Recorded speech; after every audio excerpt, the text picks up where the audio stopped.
Flint's pointer.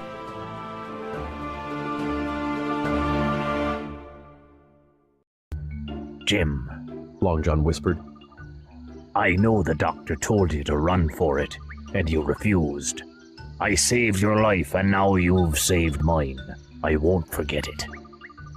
But the doctor is being secretive about the treasure, and that makes me uneasy. So we'll stick together and save our necks. Breakfast, mates, Someone called. We sat in the sand and had biscuits and fried bacon. With his parrot sitting on his shoulder, Long John talked to his men to restore their hope and confidence. It's lucky you have old Long John to think for you. I'm glad I let the boy say goodbye to his friend. Thanks to that, I discovered they have the ship. I don't know where it is yet, but once we have the treasure, we'll find out. He talked on, his mouth full of bacon. As for the hostage, we'll keep him. Once we're off to sea with the treasure, we'll talk Mr. Hawkins into joining and give him his share of the gold. The men were all smiling and eating heartily, but I pushed my breakfast away, upset and worried. How can I trust him? I thought. Long John will take wealth and freedom with the pirates over a narrow escape from hanging, which is all our side can offer. Adding to my fears was the odd behavior of my friends. Why did they desert the stockade? I wondered. Why did they give the map to Long John? And why did Dr. Livesey warn Long John to stay away from the treasure? After breakfast, Long John and his men got ready to search for Flint's buried treasure. "Is everyone armed?" George Merry asked. All but the boy. Tom Morgan said. Let's go. Long John hung a gun on his chest and one on his back, secured a cutlass in his belt, and put 2 pistols in his pockets. He tied a rope about my waist to keep me close as we walked. I felt like a dancing bear. We all set out, even the fellow with the head wound, carrying picks, shovels, and supplies to the shore boats.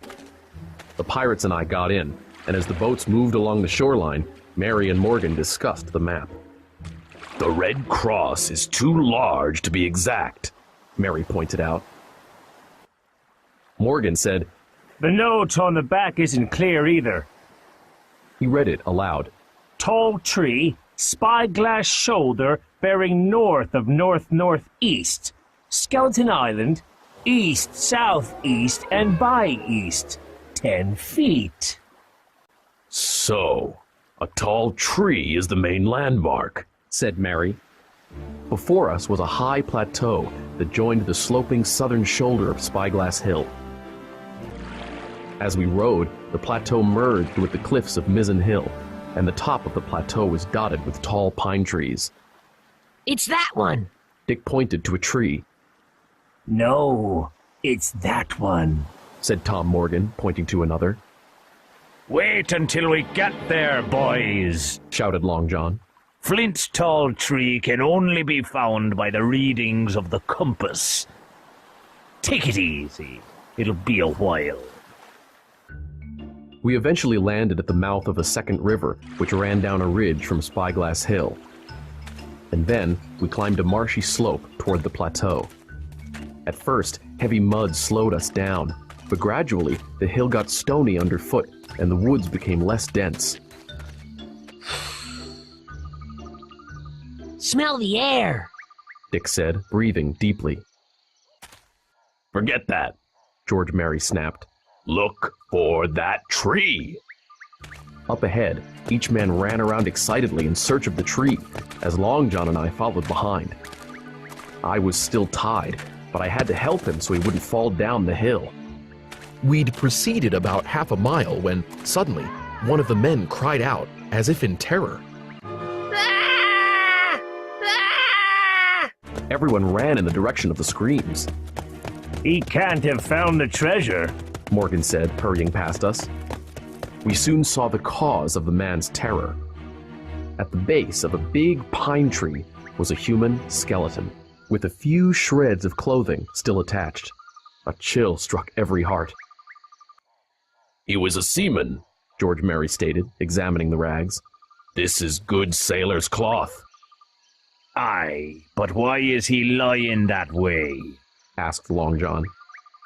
The man's bones lay perfectly straight, his feet pointing in one direction, his hands raised above his head, pointing in the opposite.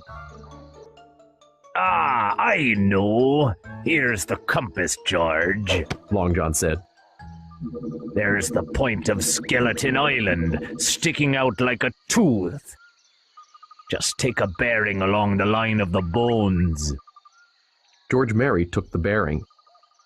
The body points straight in the direction of the island, and the compass reads east-southeast and by east. It's a pointer! Long John shouted. It's one of Flint's jokes. He and his 6 men were alone here.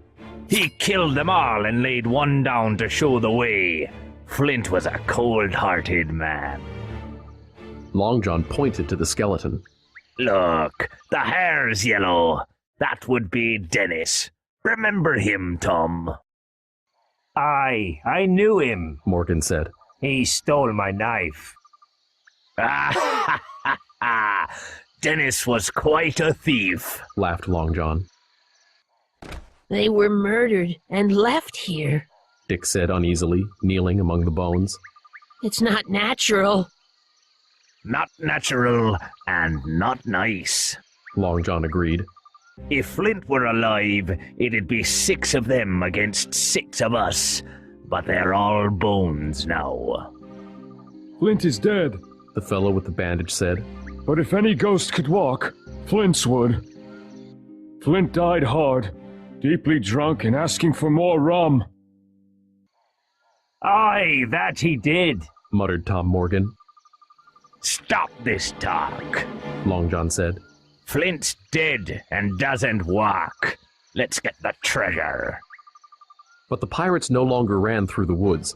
They stayed together, anxious and quiet. The dead pirate had frightened them.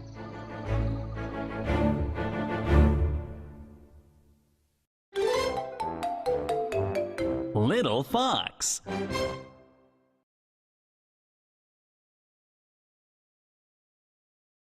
You didn't start a business just to keep the lights on.